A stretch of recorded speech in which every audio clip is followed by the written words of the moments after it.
Olá, bem-vindos a mais um programa Fechamento. Eu sou o Sérgio Lírio, estou aqui do meu lado com a Thaís Reis Oliveira, Olá. que inclusive é a autora da capa, da reportagem de capa dessa semana, essa capa aqui que está cheia de números, chamada Tortura dos Números. E a Thaís agora vai explicar um pouco para a gente o que exatamente esta reportagem trata.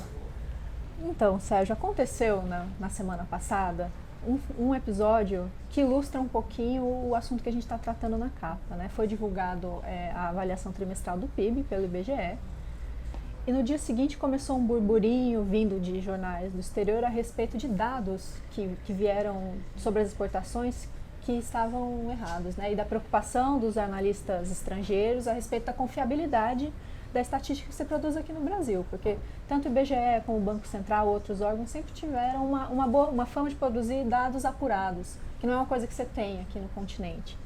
A partir disso, instalou-se essa dúvida e só no dia seguinte o IBGE confirmou que recebeu esses dados com problemas e que vai revisar o PIB.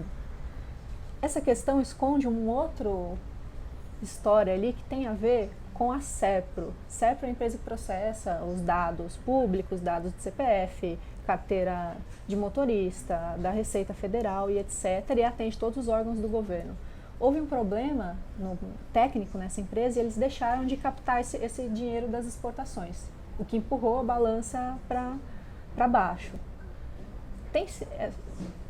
Na verdade, o que aconteceu não foi um simples erro, né? Essa área dentro da empresa está sendo desmontada, a área que deveria garantir que esses dados sejam enviados corretamente. Eu acho que tem, obviamente a gente vai falar um pouco mais da reportagem, mas tem dois pontos que eu já queria chamar a atenção. O primeiro é o seguinte, na história das exportações, aconteceu uma sucessão seguinte, saíram os dados errados, sim, o dólar subiu, o Paulo Guedes, que estava nos Estados Unidos, falou que era bom se acostumar que agora o dólar ia ser alto, e depois você teve a revisão. Obviamente, alguém ganhou muito dinheiro, sim, nesse processo. Com certeza. E o ministro da Economia participou dessa brincadeira. Foram 3 meses e contribuiu com a desvalorização do real, assim, claro.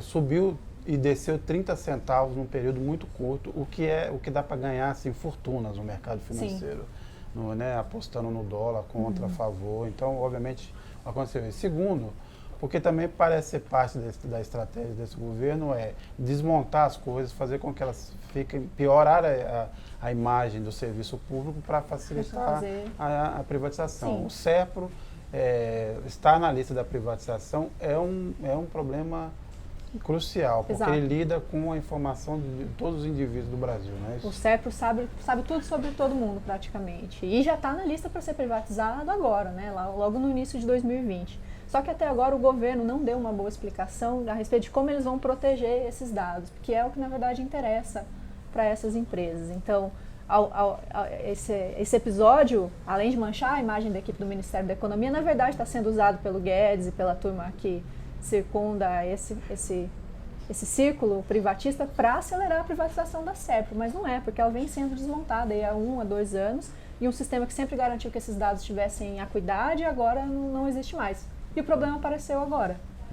E não é um problema trivial, né, Thaís? Porque se a gente tiver um apagão de informação, de dados, né, o IBGE produz, por exemplo, o censo, sim, a PNAD contínua e tal, o que permite, o que baseia as políticas públicas no Brasil inteiro, sim, né? Estados, municípios, União. Se você perder isso, você vai ter políticas públicas piores. Exato. Desperdício de dinheiro público. Eu acho. Muita gente pensa que o censo é só um questionário, que o recenseador chega lá com um tablet e faz algumas perguntas. Não é isso. O censo é a única pesquisa no Brasil que vai a todas as casas. E além de aferir dados como quantas pessoas vivem no lugar, que renda eles recebem, ele também traz para dentro do poder público esses dados que são menores, mais importantes. Por exemplo, a renda, o quanto o brasileiro gasta com aluguéis. E essa é uma pergunta que o Censo 2020, salvo haja alguma mudança aí daí em diante, não vai mais fazer. Só que o gasto com os aluguéis é o dado basilar para você pensar em políticas de habitação no Brasil. E a habitação é um dos grandes problemas das grandes cidades e das periferias que circundam esses lugares. Então, além de você colocar em risco as políticas públicas que o Brasil vai desenvolver nos próximos 10 anos, pelo menos, você também coloca em xeque a boa reputação do IBGE. porque caso haja algum problema nesse censo, a reputação do Instituto, que está há mais de 80 anos produzindo dados com acuidade, que tem servidores comprometidos, vai ficar manchada não se sabe por quanto tempo, né? E o Brasil é o único do continente em ter dados confiáveis, é um dos únicos, aliás. E a reportagem, ela obviamente não avança nesse ponto, porque não há dados para isso, não tem nem como afirmar. Sim. Mas eu aqui por mim afirmo que obviamente me parece ter aí um desejo de algum tipo de manipulação de algum dado futuro que favoreça ao governo. Por exemplo, desemprego, né? Está altíssimo, com esse ritmo de recuperação da economia pequeno, ele não vai se mover Sim. muito, vai ser uma diferença muito pequena. E chegar à eleição de 2022 com desemprego alto é um fator ruim para o Bolsonaro. É péssimo, né? Independentemente de que números a economia tenha nessa época, se chegar com desemprego ruim é péssimo para um candidato que vai tentar a reeleição. E vale lembrar que o próprio Bolsonaro, os ataques que ele fez mais frontais ao IBGE falam justamente sobre o desemprego, né? Ele questiona a metodologia da PNAD contínua, que vai em alguns lares brasileiros a cada 3 meses, para saber quantas pessoas estão trabalhando, quantas pessoas querem trabalhar, mas não encontram emprego, quem desistiu de procurar emprego. E ele faz uma confusão ali que mistura burrice, má fé, como é bem típico do Bolsonaro, para colocar em xeque esses dados. Então, realmente a gente não pode afirmar ainda que vai haver algum tipo de manipulação, mas existe sim uma vontade por parte do governo federal de, no mínimo, esconder ou maquiar a realidade do Brasil. Então é bom a gente ficar de olho, acompanhar, nós aqui vamos continuar acompanhando, porque isso é típico também de regimes pouco democráticos, né? Esconder dado é um clássico, né? Sim. De quem não aprecia muito a democracia, as políticas públicas, a transparência. Então, nós vamos aqui, a Thaís principalmente vai continuar acompanhando esse caso. Então, é uma reportagem realmente muito importante e preocupante em relação a um órgão que tem um histórico de boa reputação no Brasil Exato. e no mundo. Além dessa matéria, a gente tem também uma reportagem do André Barrocal, de Brasília, também muito interessante, porque ele levanta algumas questões a respeito da formação desse novo partido do Bolsonaro, o Aliança pelo Brasil. Então, ações que estão sendo tomadas para apressar a formação, a aprovação do Aliança pelo Brasil a tempo dele concorrer nas próximas eleições. Então, o Barrocal vai poder falar um pouco mais dessa matéria aí. Por favor, Barrocal. Boa tarde, colegas de redação em São Paulo, amigos de Carta Capital. Isso, a minha reportagem da semana é sobre estranhas coincidências que cercam a criação do novo partido do presidente Jair Bolsonaro, o Aliança pelo Brasil. O bolsonarismo tem pressa, precisa estar com tudo pronto até março para conseguir disputar a eleição de prefeito e vereador de outubro do ano que vem. O Tribunal Superior Eleitoral tomou em 3 de dezembro uma decisão que contribui com a pressa bolsonarista. Decidiu aceitar assinaturas eletrônicas nos pedidos de registro de partido. O bolsonarismo precisa reunir quase 500 mil assinaturas. 4 dias antes dessa decisão do TSE, uma empresa emissora de certificado digital são as assinaturas eletrônicas, resolveu fazer uma promoção inusitada. Era Black Friday, 29 de novembro, e ela resolveu dar 1 milhão de certificados digitais de graça. O presidente dessa empresa, ela se chama Solute, em agosto havia sido nomeado por um decreto de Jair Bolsonaro para o Comitê Gestor da ICP Brasil. A ICP Brasil é um órgão público-privado que define as regras aí desse universo de certificação digital. No mesmo dia em que o TSE resolveu aceitar as assinaturas eletrônicas, esse comitê gestor aprovou uma medida que flexibiliza as regras e, com isso, facilita a emissão de certificados digitais. A associação que representa a empresa que vai dar 1 milhão de certificados de graça votou a favor da flexibilização. Outras 3 entidades, no entanto, votaram contra e alegam flagrantes ilegalidades e riscos de fraude. A empresa que vai dar 1 milhão de certificados abriu mão por baixo de 50 milhões de reais. Será que ela fez isso esperando algum tipo de compensação por parte do governo? Como, por exemplo, a facilitação dos negócios da certificação digital, mesmo que essa facilitação implique riscos de fraude? É a dúvida que fica. Um grande abraço a todos e até a semana que vem. E fora isso, Thaís, a gente também traz aqui um texto do Gilberto Nascimento. Gilberto Nascimento já foi aqui nosso repórter aqui no passado, com muito orgulho. Ele acaba de lançar um livro chamado O Reino, né? Então, que é sobre a trajetória do Edir Macedo. E é o primeiro livro realmente que tem um trabalho jornalístico. Se você pega aí aquela biografia, que é na verdade aquela geografia... Que foi feita pelo atual presidente da CNN Brasil, e né? que virou 2 filmes e tal. Na verdade é o que é, uma geografia, né? Uma história edulcorada, diferente do que temos agora. E esse livro, o Gilberto Nascimento aqui conta um pouco dessa ascensão desse poder do Edir Macedo, né? Que agora alcançou um outro patamar, né, Thaís? Sim, o Gilberto, eu comecei a ler o livro, né? Vou terminar em breve, e ele passou, tá há 30 anos, né? Se debruçando sobre a questão da Universal. E que ponto você destacaria do relato que ele fez para a Carta Capital? Olha, um ponto importante é o seguinte, o que ele diz assim, o Edir Macedo ao longo do tempo sempre achou importante estar perto do poder. Ele acha que o crescimento da igreja e a acumulação de dinheiro, de poder, está ligado à política, está relacionado à política.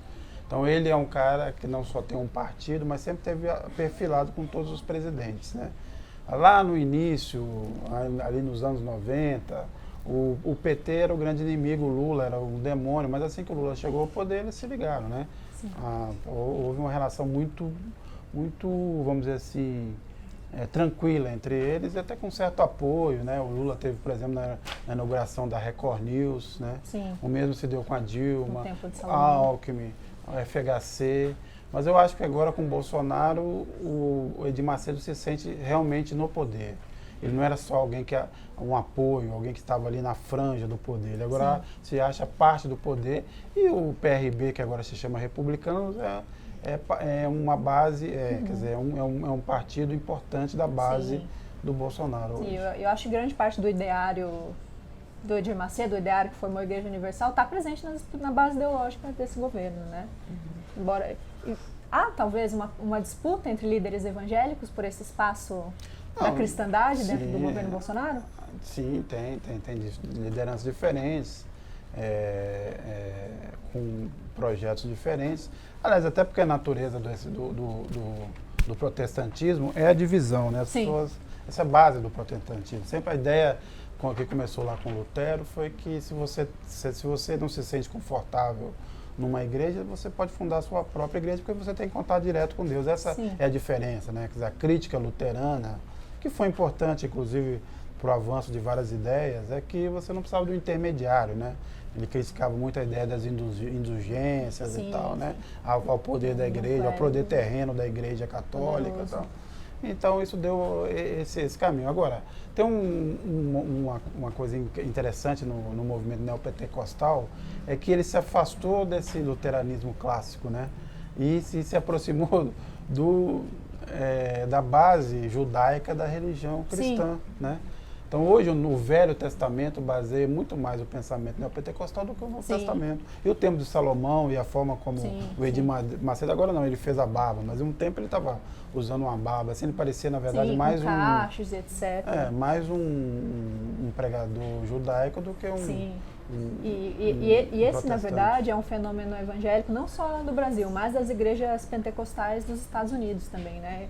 E esse sionismo parte de uma teoria interessante, segundo a qual não vai haver a salvação cristã até que os judeus voltem para a terra, para Israel, né? Então, eles passaram a apoiar o retorno a Israel, há excursões, Jerusalém ganhou um status de Terra Santa que não tinha no começo dos anos 90, nem aqui, nem nos Estados Unidos. E aí isso se explica essa obsessão do Bolsonaro, agora um pouco reduzida, de levar a embaixada do Brasil de Tel Aviv para Jerusalém.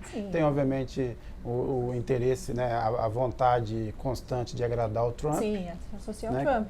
Que também os evangélicos são uma base importantíssima do Trump. Mas fora isso, tem esse pedido específico dos evangélicos brasileiros para que isso aconteça, com consequências que a gente sabe que serão as piores, né? Transferir isso é entrar numa briga secular que o Brasil sempre se manteve distante, né? Pois é. Talvez eles tenham... Faz um tempinho que eu não ouço falar dessa ideia, na verdade. Né? Na Talvez verdade, o Eduardo Bolsonaro voltou a tuitar isso esses dias aí, ou a comentar em algum lugar de que essa ideia não morreu ainda, né? Mas é que, diante dos vários problemas externos que o Brasil enfrenta, e o fato também de o Trump estar hoje em dia numa posição bem mais enfraquecida, com grande risco de perder a eleição no ano que vem, deram uma freada, né? O Brasil agora precisa olhar como vai ser o mundo, né? E sim, isso complica. Organizar. É isso. E fora isso, pessoal, temos aí a Plural, a cultura dessa semana. O pessoal fez uma reportagem sobre artistas com mais de 80 anos ainda em atividade, em plena atividade, né? Uma coisa muito interessante, Alvi Sareira, e quem fala um pouco disso pra gente é o JB Medeiros. A reportagem de cultura de Carta Capital dessa semana aborda a questão da longevidade artística. Artistas como Riachão, o cantor baiano, que aos 98 anos faz planos de gravar um disco novo a cada ano até os 100 anos. Artistas como João Batista de Andrade, cineasta, o cineasta de O Homem que Virou Suco, que está lançando um romance aos 83 anos. E também artistas como Jean-Claude Bernardet, que é crítico de cinema, ensaísta, e que passou agora do lado de cá do balcão para o lado de lá. Ele virou ator e bastante prolífico. Essa é a nossa reportagem de capa da semana. Essa foi mais uma edição do Fechamento. Até a semana que vem e obrigado pela audiência. Até mais.